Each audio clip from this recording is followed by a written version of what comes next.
मुश्किलें दिलों के इरादे आजमाएंगी, मुश्किलें दिलों के इरादे आजमाएंगी, ख्वाबों के पर्दे निगाहों से हटाएंगी। गिरकर तुझे है संभलना, ये ठोकरें ही तुझे चलना सिखाएंगी, ये ठोकरें ही तुझे चलना सिखाएंगी। मैं डॉक्टर अरविंदर कौर। इस नाम के पीछे एक बहुत बड़ा संघर्ष है।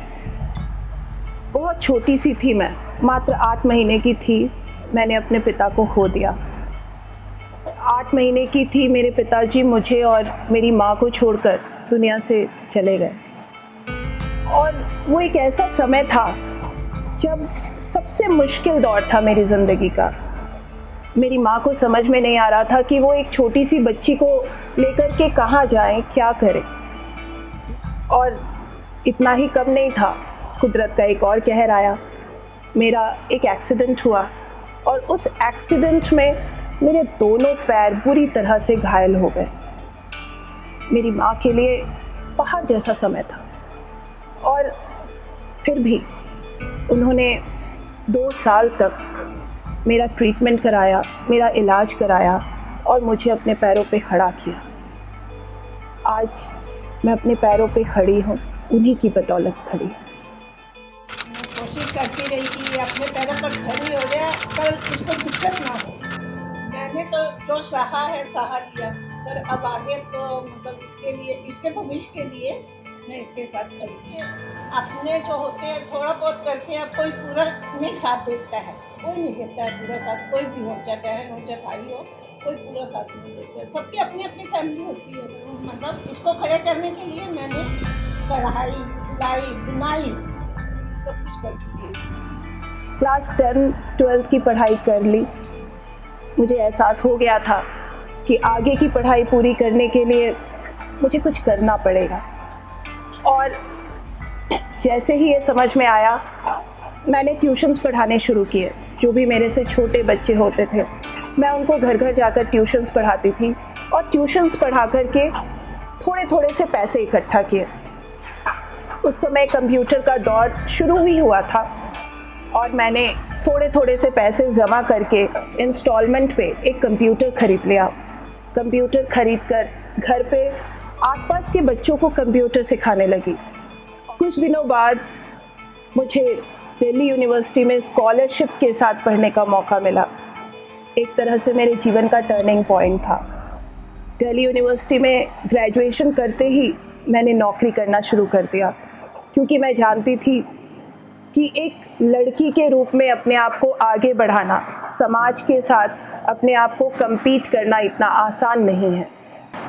धनबाद आते ही मुझे एक स्कूल चलाने का मौका मिला और मैंने उस अपॉर्चुनिटी को अवेल किया, क्योंकि मैं जानती थी कि धनबाद एक ऐसा शहर है जहाँ पे इतने नामी ग्रामी स्कूलों के बीच में अपनी पहचान बनाना, क्योंकि एक तो कम उम्र थी और उस पर भी सबसे बड़ी बात थी इतना हार्ड कंपटीशन। इतने हार्ड कंपटीशन में एक विद्यालय चलाना एक बहुत बड़ी चुनौती थी मेरे लिए, लेकिन मैंने इस चुनौती को स्वीकार किया। मुझे आज भी याद है, मैं अपनी समिति की कुछ महिलाओं के साथ हिंदू मिशन ऑर्फनेज में गई थी। वहाँ पे मुझे निभा दत्ता मिली। निभा दत्ता SSLNT की ट्रस्टी रह चुकी थी। आज वो इस दुनिया में नहीं है। और 2007 की बात है, जब पहली बार मेरी उनसे मुलाकात हुई हिंदू मिशन ऑर्फनेज में, तो उन्होंने मुझसे कहा कि देखो बेटा, ये हमारे कुछ अनाथ बच्चे हैं जिनको मैंने अडॉप्ट किया है और मैं इनकी मदर हूँ, लेकिन इनकी कोई बहन नहीं है। आज के बाद तुम इसकी बहन बन जाओ और हर साल इन बच्चों को राखी बांधा करो।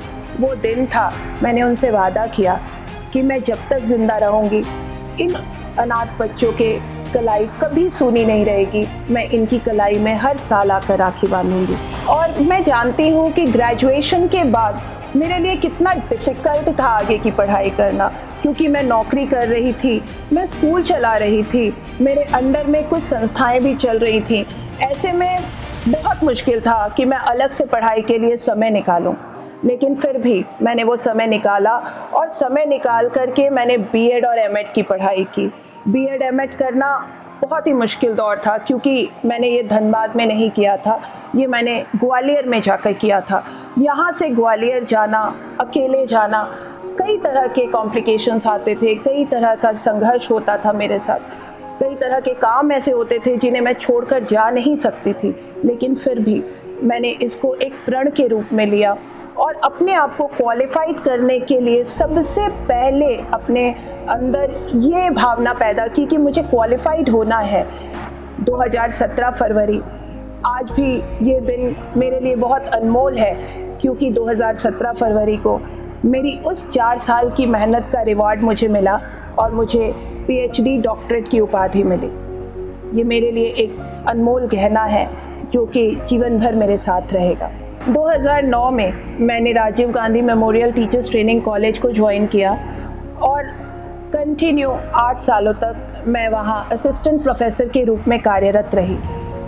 आज मैं Rajiv Gandhi memorial teachers training college में M.Ed की HOD हूँ और एसोसिएट प्रोफेसर हूँ। कई तरह के प्रशस्ति पत्र मिले हैं, कई तरह के एप्रिसिएशन लेटर्स मिले, कई तरह के अवार्ड से नवाजा गया। हमारी समिति को, खास करके मुझे, कई तरह के अवार्ड से नवाजा गया।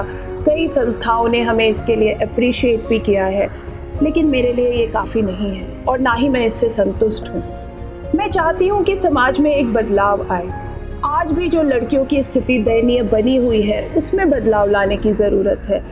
इतना काफ़ी नहीं है कि एक लड़की आगे आ जाएगी तो देश बदल जाएगा, ऐसा नहीं है। हमारे देश की हर एक लड़की को आगे आना होगा।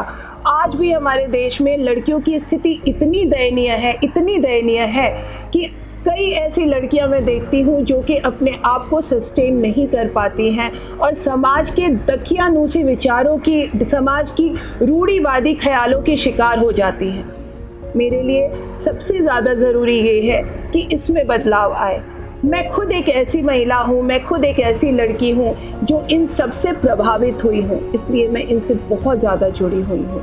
मेरे लिए सबसे ज़्यादा ज़रूरी है कि देश की एक एक लड़की सशक्त हो, एक एक लड़की के अंदर इतना पावर हो, इतनी शक्ति हो कि वो अपने दम पर खड़ी हो और समाज को बदलने की क्षमता रखती हो। जिंदगी की असली उड़ान अभी बाकी है, जिंदगी की असली उड़ान अभी बाकी है, जिंदगी के कई इम्तिहान अभी बाकी है।